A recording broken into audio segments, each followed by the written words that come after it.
To domestic politics now, and federal cabinet has managed to have its first split in its very first post-election meeting over whether to back Kevin Rudd in his bid for the UN's top job. For more, our political reporter Matt Doran joins us from Parliament House. Matt, a very good morning to you, and it comes down to a captain's pick now by the Prime Minister. Good morning, Michael. That's right. It's a very tricky decision for Malcolm Turnbull, and no doubt one that he probably had hoped not to make this early in the coalition's second term. It was yesterday, when addressing the media, that he said he needed to make a phone call to Mr Rudd before commenting any further on the decision.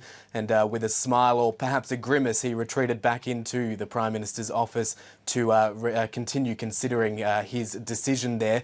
What he'll have to do is decide whether or not he sides with his Deputy Liberal leader and the Foreign Minister Julie Bishop and his Attorney General George Brandis, who are both in favour of putting forward Mr Rudd for the world's next top diplomat, or does he bow to the concerns of the more conservative element of his cabinet, including the Treasurer Scott Morrison, the Finance Minister Matthias Cormann and the Immigration Minister Peter Dutton, who have all voiced their concerns, saying that Mr Rudd is not cut out for the job. So we are expecting some decision to be made later today. Exactly what that will be, we are still very much unsure of that, and we have really no indication about which way Mr Turnbull might go, but there will be no doubt a lot of analysis as to whether he has made the right decision from both sides of politics, and whether or not he has been able to allay the concerns of his cabinet in putting forward or refusing to put forward Kevin Rudd for the UN Secretary-General position. And meanwhile, Matt, have we heard from the former Prime Minister during all of this?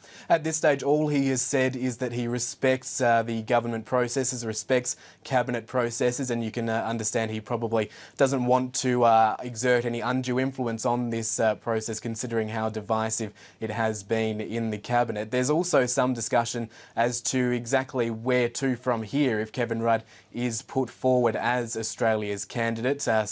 One school of thought is that he could be officially nominated by Malcolm Turnbull and then pretty much left to fend for himself, which is in stark contrast to the approach we've seen in, say, New Zealand, where the New Zealand candidate, the former Prime Minister Helen Clark, has not only been nominated by her one-time political rival John Key, but he's effectively bankrolling her campaign and giving her resources to travel around the world and lobby for this position. So there will be more fallout from this very tricky decision that Malcolm Turnbull has to make today. The first captain's call, a practice that he once called out Tony Abbott for when he replaced him as the Prime Minister back in September last year.